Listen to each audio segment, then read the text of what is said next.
दोनों एक दूसरे से फेस कर लो, थोड़ा हल्का हल्का। हाँ, थोड़ा सा बीच में गैप रखना, कुछ आकर बीच में खड़ा होगा। हाँ, मैं आपको दूंगा, आपने देना है मधुरिमा को, आप देंगे राहुल को, ठीक है? दीजिए, दे दो, दोनों हाथ से लीजिए। अग्नि में डालना है। ओम भूरग्ने प्राणाय स्वाहा, इदमग्ने प्राणाय नमः। ओम भूर्वायवे अपानाय स्वाहा, इदम वायवे अपानाय नमः।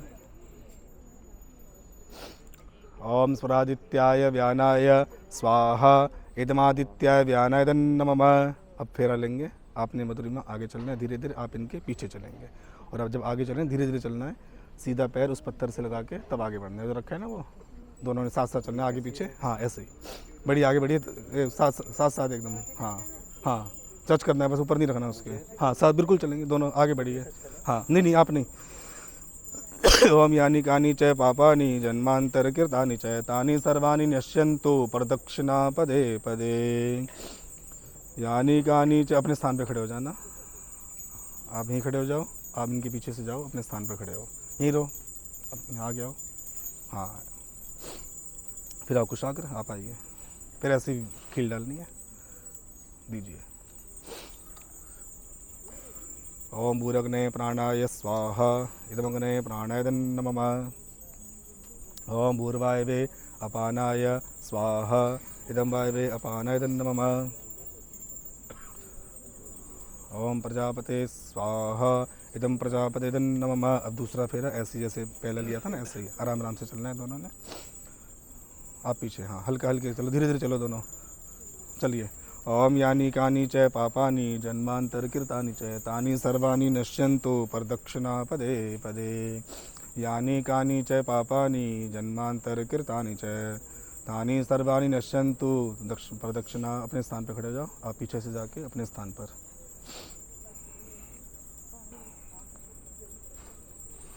कुशाग्र दो, दे दो। ओम भूरग्ने प्राणाय स्वाहा, ओम भूर्वायवे अपानाय स्वाहा, ओम सुरादित्याय व्यानाय स्वाहा। अब तीसरे फेरे के लिए ऐसे पापानि जन्मांतर कृतानि च तानि सर्वाणि नश्यन्तु प्रदक्षिणा पदे पदे।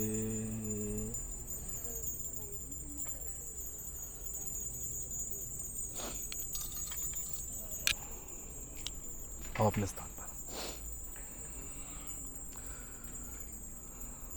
नमस्ते अस्तु महामाये श्रीपीठे सुरपूजिते शंखचक्र गदाहस्ते महालक्ष्मी नमोस्तुते। बस एक बार ही देना है, दे दो। अब इनके रुक जाओ, अब दोनों हाथ के नीचे लगाओ, दोनों ने मिलकर डालना है। ओम भगाय स्वाहा। 3 फेरे आप चले थे, अब आगे ये चलेंगे, 4 फेरे कंटिन्यू लेने हैं, ठीक है? धीरे धीरे चलना है।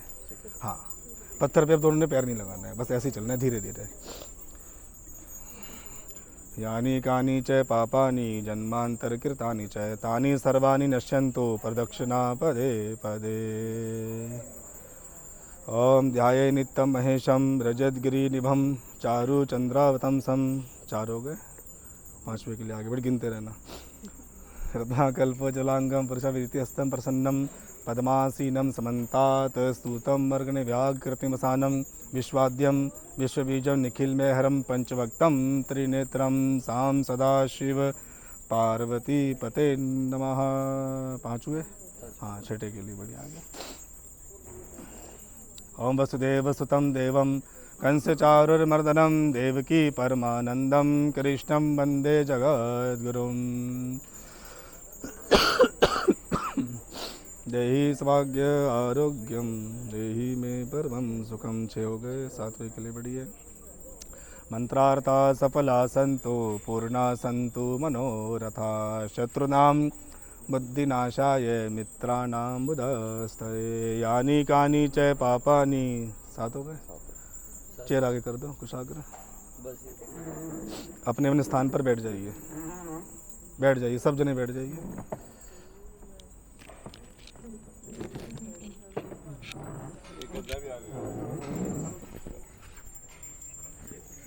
आ जाओ आप भी आगे। कुशाग्र आप दोनों बैठो, कहीं भी बैठ जाओ, कहीं बैठ जाओ, बस आपको कुछ सुनाना है इसलिए बिठाया आगे।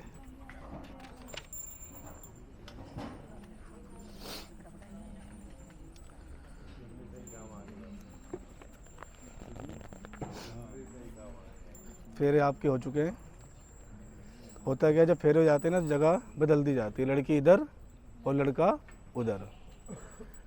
जो ये मंडप सजाया गया है, पहले मंडप मतलब पार्टी चाहे कहीं भी हो, फेरे घर के आसपास ही, लड़की जहाँ लड़की रहती है वहाँ के घर के आसपास ही होते थे।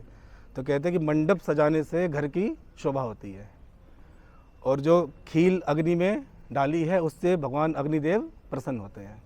जो आपने मधुपर्क खाया था उससे आपकी देह की शुद्धि, मतलब अंतरात्मा आपकी पावन हुई, शुद्ध हुई उससे। तो कहते हैं कि जब तक बच्चा आपके क्या नाम है, फेरे वैसे 4 ही होते हैं, 4 फेरे 3 परिक्रमा होती है अग्नि की, इसलिए टोटल 7। लोग सोचते हैं कि 7 फेरे हैं, फेरे 4 ही होते हैं, वचन 7 होते हैं। तो कहती हैं कि मैं आपकी आज के बाद अर्धांगिनी बनूंगी, तो मेरी कुछ आपसे आशाएं हैं, कुछ मेरी इच्छाएं हैं भविष्य को लेके, जो मैं आपसे आशा रखती हूँ। तो मैं आपसे 7 वचन मांगती हूँ, अगर आप स्वीकार करें तो मैं आपके बाएं अंग आने के लिए तैयार हूँ। पहला वचन आप भी थोड़ा सुन लेना, कंप्लेन आई है।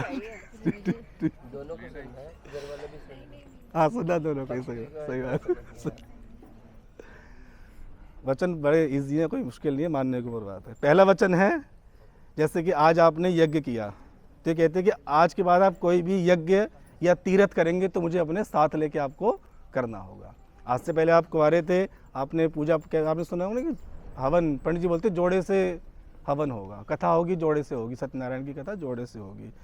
तो आज के बाद, आज से पहले जो आपने जो किया, तीर्थ किया, यज्ञ किया, उसमें आप अकेले थे, किंतु आज के उपरांत आप मुझे तीर्थ में और यज्ञ में साथ लेंगे, तो मैं आपके बाएं अंग आने के लिए तैयार हूँ। स्वीकार है आपको? पहला स्वीकार। दूसरा वचन है, आपने कहीं दान देना है। हम सोचते दान सिर्फ मंदिर में ही दिया जाता है, या कहीं तीर्थ में, या कहीं गुरुद्वारे में, जहाँ भी हम दान देते हैं। दान हम जो अपनी बहन बेटी को देते हैं वो भी एक दान ही है। तो ये कहती है कि आपने कहीं कुछ भी देना है, अपनी बहन जी के यहाँ या कहीं पे भी, मंदिर में, देवालय में, अपने रिश्तेदारी में, तो आप मेरी उसमें सहमति लेंगे, मेरी भी उसमें आप राय लेंगे। क्या दें, कितना दें, कैसे दें, आप भी अपनी राय दीजिए। आप स्वीकार है आपको? 2 वचन स्वीकार किए, ठीक है। तीसरा वचन है, हमारे जीवन में 3 अवस्थाएं हैं। बालकपन माता पिता के यहाँ कैसे बिताया, कैसे नहीं बिताया, ये जाने इनके माता पिता जाने, ठीक है। अब युवावस्था और बुढ़ापा आपके संग बिताएंगी, तो आपने इनका पूरा पालन करना है, जवानी में भी और बुढ़ापे में भी। स्वीकार है? चौथा वचन कहते हैं कि आपका जितना भी कमाई है, बैंक बैलेंस है, प्रॉपर्टी है, इनको पता होना चाहिए। ये इसलिए आता है कि मैंने पहले भी मैं समझाता रहता हूँ कि पत्नी को पता होगा कि कितनी आमदनी है, कितनी आय है, तो उसके अनुसार खर्च करेगी।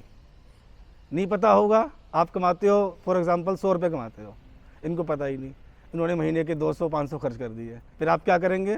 आके इनसे लड़ेंगे, हाँ भाई इतना कैसे खर्च हो गया? तो बोली मुझे पता ही नहीं तुम्हारी क्या आमदनी है। मुझे पता होगा तो मैं उसमें खर्च भी करूँगी प्लस सेविंग भी करूँगी मैं, तो इसलिए मुझे आपकी आमदनी और आपका जो भी बैंक बैलेंस है मुझे पता होना चाहिए। स्वीकार है आपको? 4 वचन आपने स्वीकार किए। 5वां वचन ये कहते हैं कि आज के बाद आप कुछ भी बड़ी चीज़ खरीदेंगे, जैसे कि कोई गाड़ी है, मकान है, प्रॉपर्टी है, ज्वेलरी है, तो आप उसमें मेरी राय लेंगे, मेरी भी सम्मति उसमें लेंगे, तभी आप उसको परचेस करेंगे। छोटी चीज़ों के लिए नहीं है ये कि आप सोचो बाज़ार भी जाना है तो मधुरिमा से पूछ के, वो चीज़ नहीं। बड़ी चीज़ें आप लेते हो तो आपने इनकी सहमति लेनी है, हाँ भाई कैसे ले, क्या ले, कितना ले, आप अपनी राय दीजिए। 6ठा है, केवल मात्र हमारा भारतवर्ष एक ऐसा देश है जहाँ पे सारी ऋतुएं हैं, टोटल ऋतुएं, बाकी कहीं 6 ऋतुएं नहीं है। अब जो चल रही है, हम बस 3 को ही जानते हैं, गर्मी, सर्दी और बरसात। इस टाइम जो चल रही है वो शिशिर ऋतु है। तो मतलब 6 ऋतु होती हैं, बसंत, ग्रीष्म, वर्षा, शरद, हेमंत और शिशिर। तो 6 को ना मानते हम 3 को मानते हैं।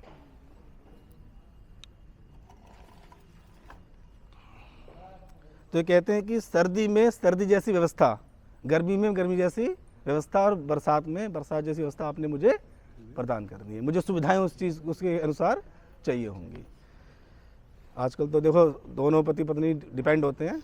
तो पहले तो बेचारी, मतलब बेचारी तो नहीं, महिला आदमी पे ही डिपेंड होती थी। भगवान राम भी जब लड़ने गए थे ना खरदूषण से, तो माता सीता को आपने, अगर आप तो भाई महाराष्ट्र के ही हैं, नासिक में जो पंचवटी में माता को वहाँ एक गुफा सी बना के उसमें रख के गए थे, आप यहाँ बैठो। बल्कि वो साक्षात अम्बा है, वो सीता माता चाहें तो खुद भी उनको खरदूषण को परास्त कर सकती है, किंतु नहीं, नारी रूप में है, साधारण रूप में, मनुष्य रूप में है तो नहीं कर सकती। तो उनको एक गुफा में रख के गए थे कि आप यहाँ बैठो, मैं खरदूषण से लड़ के आता हूँ, तब आप यहाँ से बाहर आना। आज भी वहाँ पे वो महाराष्ट्र में नासिक में 5 बड़ के पेड़ हैं और राम जी के लगाए हुए पेड़ हैं। वो आज भी वो एक दूसरे से जुड़े हुए हैं, बहुत दूर दूर, पर वो आपस में जुड़े हुए हैं। वो पहचान के लिए रख गए थे कि सीता यहाँ गुफा में है। वो गुफा आज भी वहाँ पे है। अब वहीं से है ना, नागपुर से, हाँ वही, हाँ। तो ये मैंने क्यों बोला था, हाँ, मतलब ऋतुओं का आपने इनका पालन स्वीकार है आपको। 7वां वचन है कि आपको इनकी कोई बात बुरी लगे तो आपने सबके सामने, इनके माता पिता हैं, आपके माता पिता हैं, आपकी बहन है या जो भी हैं, सबके सामने इनकी या इनकी सहेलियाँ हैं, डांटना नहीं है, चिल्ला के नहीं पड़ना है। कुछ बुरा लगे तो आप अपने अंदर रखिए, बाद में जब ये अकेले मिलें तो इनको समझाइए, मधुरिमा आज के उपरांत ऐसा नहीं होना चाहिए, ये चीज़ मुझे पसंद नहीं आई। तो ये उस चीज़ को समझेगी और मानेंगी। ठीक है जी, 7 वचन इन्होंने बड़े इजी स्वीकार कर दिए। अग्नि की तरफ आप हाथ कर दो, अग्नि साक्षी है, आपने वचन स्वीकार किए, हाथ हटा लीजिए। अब ये कहते हैं कि अकेले मैं भी वही, अब तुझे अपनी पत्नी बना रहा हूँ तो मैं भी कुछ चाहता हूँ कि मेरी भी इच्छाएं हैं। तो आपने तो 7 वचन मांग लिए, तो मेरी इच्छाओं के लिए आपने ज़्यादा नहीं 4 वचन देने हैं आपने। पहला वचन ये कहते हैं, पहले ना जंगल होते थे, तो इसमें कहते हैं कि जंगल में अकेली आप नहीं जाएंगी। आजकल तो जंगल है नहीं, सब बसावट हो गई है। तो इनका इसमें हम ये समझाते हैं कि आज के बाद आप अकेले कहीं नहीं जाएंगी। अकेले जाएंगी वचन के लिए बुलवाना पड़ेगा, क्योंकि आप ऑफिस जाएंगे या कहीं भी जाएंगे तो ये रहते नहीं कि किसी कोई साथ जाएगा आपके, मतलब अकेले नहीं जाना, इनको पता होना चाहिए। ठीक, बस ये सिंपल सी बात है, इसमें ही आता है। दूसरा है मद्य।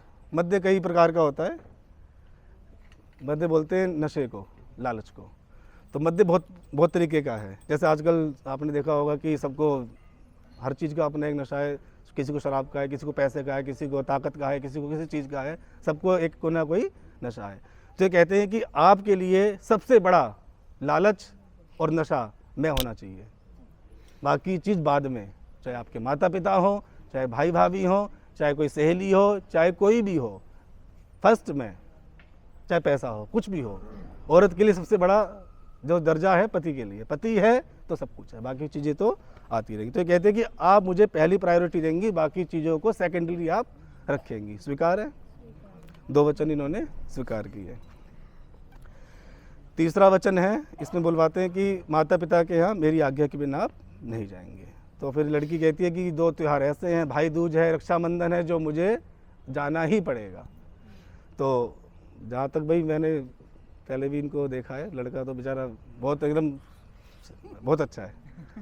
ठीक है, तो जैसे आपको माता पिता कहते हैं ना कि जैसे हम होते हैं ना ऐसे हमें मिल जाते हैं, जैसे आपके माता पिता है ना ऐसे आपको ये मिले हैं। बड़ा आपको खुश रखेंगे, हर चीज़ का आपको बड़ा ध्यान रखेंगे। तो आप कहते हैं कि मैं भाई दूज और रक्षाबंधन पे आप मना भी करेंगे तो भी मैं जाऊंगी, अन्यथा मना करेंगे तो मैं नहीं जाऊंगी। वैसे मना करेंगे नहीं, ठीक है। चौथा वचन है इसमें, हाँ स्वीकार है। चौथा वचन है, इसमें 2-3 पॉइंट आते हैं। पहला तो ये कि क्या नाम है, जो आपका गोत्र है, आपके बाद आपका गोत्र वो नहीं होगा। जो इनका गोत्र है, जो इनके कुल देवी देवता हैं, जैसे इनकी पूजा होती है वैसे आपने ढलना पड़ेगा आपको। यहाँ की पूजा पाठ जो थी अब यहीं तक है, जो इनके यहाँ होता है वही आपने करना है। और इसमें एक पॉइंट आता है कि जैसे माता पिता के यहाँ काम किया नहीं किया, लाड़ प्यार से पले हो, भाभी है भाई है, सब ने आपको बड़े अरमानों से या मत कर काम, भाई किया नहीं किया, किया नहीं किया वो आप जाने ये जाने। तो इनके यहाँ जैसी व्यवस्था होगी, जैसे ये उठते हैं,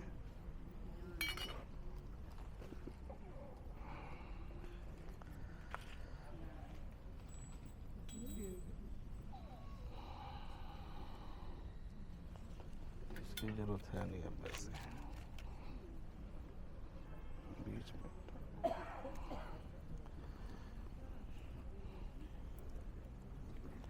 इनके जैसे उठते हैं, जैसे इनके यहाँ मतलब हिसाब किताब है खाने का उठने का, उसी तरह से आपने ढलना पड़ेगा आपको, ठीक है। अभी स्वीकार पूरा नहीं हुआ। ये कहते हैं मधुरिमा, आपने मुझसे कहा था कि मेरे को सबके सामने आपने डांटना नहीं है। तो ये कहते हैं कि मेरे यहाँ भी मेरे बड़े हैं, मेरी माता है, मेरी पिताजी हैं, बहनें हैं, आदि आदि जो भी रिश्तेदार हैं, बड़ा परिवार है। तो किसी की कोई बात आपको बुरी लगे तो आपने डायरेक्ट उनसे हुंकार तुंकार मतलब वाद विवाद नहीं करना है।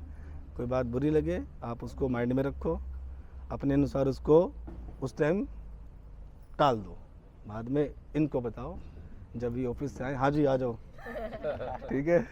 जो भी आपकी शिकायत हो इनसे बोलो, ये अपने अनुसार उसको संभालेंगे। इनको कैसे करना है वो ये अपने अनुसार कर लेंगे, ठीक है। आपने वाद विवाद किसी से नहीं करना है। स्वीकार है? तो आपके 4 वचन पूर्ण हुए। एक वचन मैं हमेशा अपनी तरफ से बुलवाता हूँ, इनकी शादी में भी बुलाया, अगर इनको याद हो तो पति पत्नी भगवान ने ऐसे 2 प्राणी बनाए हैं जो एक दूसरे से कुछ छुपा नहीं सकते, कुछ भी नहीं। आप अपनी माता से, पिता से, भाई से, दोनों के लिए है, माता से, पिता से, भाई से, दोस्तों से कुछ छुपाओ, कोई आपका पर्सनल चीज़ है तो आप उसमें वो पाप की श्रेणी में नहीं आता। किंतु कुछ आपको ऐसा छुपाना पड़े जो आप इनसे छुपा रहे हो या आप इनसे छुपा रहे हो, वो पाप है, क्योंकि ऐसा कुछ है ही नहीं जो आप एक दूसरे से